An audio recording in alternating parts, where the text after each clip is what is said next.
যিনি বিএনপির নমিনেশন আনবেন উনি কোটি কোটি টাকা খরচ করে নমিনেশন আনবেন, উনি ওনার ব্যক্তি আখের গোছানোর জন্য করবেন। আর আমাদের টার্গেট হলো একটাই, আমরা সবাই এই আন্দোলন করতেছি আল্লাহর সন্তুষ্টির জন্য, এই দেশে ইসলাম প্রতিষ্ঠা করার জন্য, কোরআনের সমাজ কায়েমের জন্য। আমাদের টার্গেট হলো আল্লাহর সন্তুষ্টি, ঠিক কিনা? আমরা দুনিয়ার কাউকে সন্তুষ্ট করতে চাই না, আমরা সন্তুষ্ট করতে চাই কাকে? খুশি থাকে আমি সফল, আর দুনিয়ার সকল মানুষ যদি আমার জন্য অখুশি থাকে এটা আমার কিছু যায় আসে না। আর দুনিয়ার সকল মানুষ যদি আমাকে ভালোবাসলো, আমার আল্লাহ আমাকে ভালোবাসলো না, তাইলে এটা কি আমার কোনো লাভ হবে? কোনো লাভ হবে না।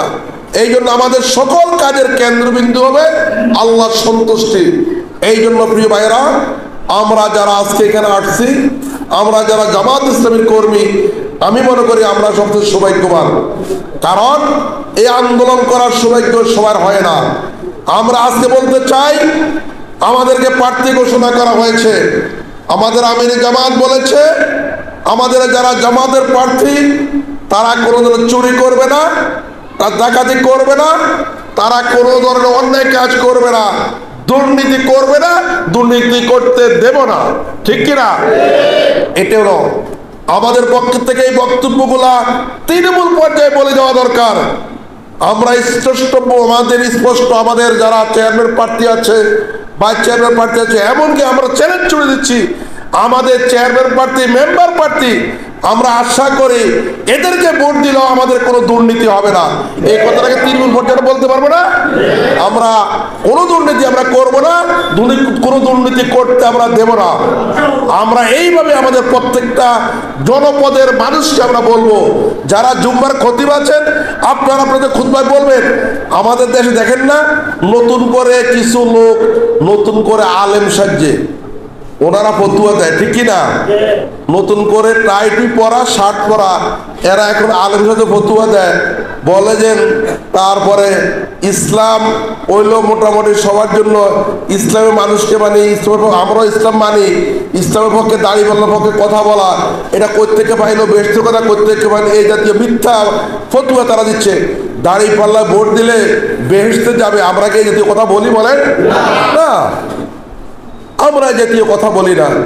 আমরা বলি এই দেশে তো ইসলাম কায়েম হয়, কোরআনের সমাজ কায়েম হয়, আমাদের বিশ্বাস শান্তি আসবে। আল্লাহ রাসূল সাল্লাল্লাহু আলাইহি সাল্লাম একটি কল্যাণমুখী রাষ্ট্র কায়েমের মাধ্যমে যে অশান্ত আরবকে শান্ত করেছে, ঠিক কিনা?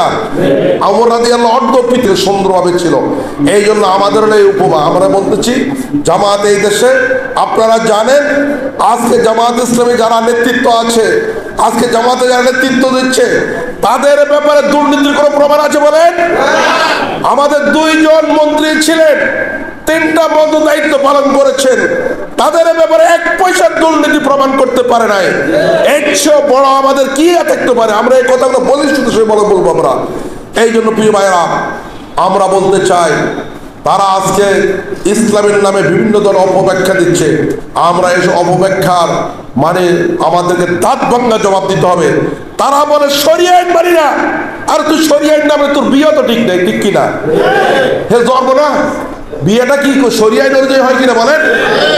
শরিয়া আইন মানি না, শরিয়া আইন করে উত্তর দেবে কাদা, শরিয়া আইন না মানে তার জন্ম তো ঠিক নাই, ঠিক কিনা?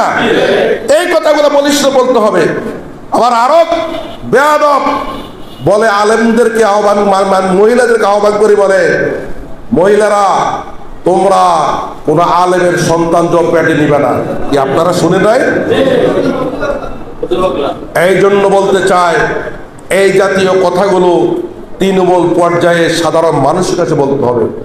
আমরা আজকে আপনাদের কাছে চ্যালেঞ্জ জুড়ে দিতে চাই। কিন্তু এই ঢাকা বিশ্ববিদ্যালয়ে ছাত্র শিবির নাম উল্লেখ করে একজনের পক্ষে দুজনের পক্ষে চলার মুক্তি উচ্ছেদ করার কোলায় কানি বসি সে সুযোগ ছিল না। আজকে এই যে বিশাল পরিবর্তন, অকল্পনীয় অভাবনীয় পরিবর্তন, এটা খুব মোহাম্মদ আব্দুল আলমের রহমতের বিষয়। ঠিক তেমনি এদেশের জাতীয় রাজনীতিতে জামাত আজকে সবার কাছে আলোচিত এবং সম্ভাবনা একটা শক্তি। সেই সম্ভাবনাকে আগামী যে জাতীয় নির্বাচনে ফেব্রুয়ারি সরকার যে রোডম্যাপ ঘোষণা করেছে নির্বাচন কমিশন আজকে সে মোতাবেক ফেব্রুয়ারির প্রথম অর্থাৎ বিফোর 15 15 তারিখে আগে রমজান আগে নির্বাচন হবে। নিয়ে কেন্দ্র কমিটি গঠন, এরপর হচ্ছে আসলে আমাদের যে যে ইউনিয়নে অমুসলিম ভোটার আছে সেই ইউনিয়নে আমরা একটা করে অমুসলিম সমাবেশ করব। এরপর হচ্ছে পুরো আসন ভিত্তিক আমরা 2-3টা সুধী সমাবেশ করব।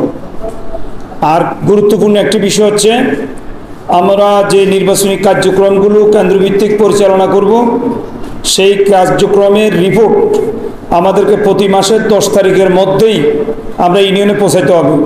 কোনোভাবে 10 তারিখের পরে এটার ব্যত্যয় ঘটবে না। ইউনিয়নগুলো 15 তারিখের ভিতরে উপজেলা পৌঁছাবে। আমরা উপজেলা আসনে 20 তারিখের ভিতরে আমাদের রিপোর্ট দিতে হবে। আসন কেন্দ্রকে 25 তারিখের ভিতরে আমাদের রিপোর্ট পৌঁছাতে হবে। এইটা একেবারে ধরাধার্যভাবে গত পরশুদিন আমাদের আসন কমিটির মিটিংয়ের সিদ্ধান্ত হয়ে গেছে। আলহামদুলিল্লাহ, আমরা এখন আর বসে থাকার সময় নেই।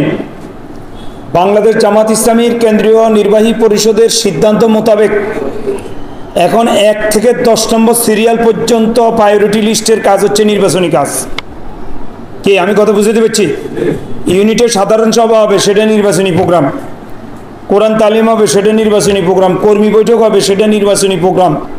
অর্থাৎ নির্বাচনী এজেন্ডা থাকবেই। নির্বাচনকে এখন আমাদের 1 নম্বর প্রায়োরিটিতে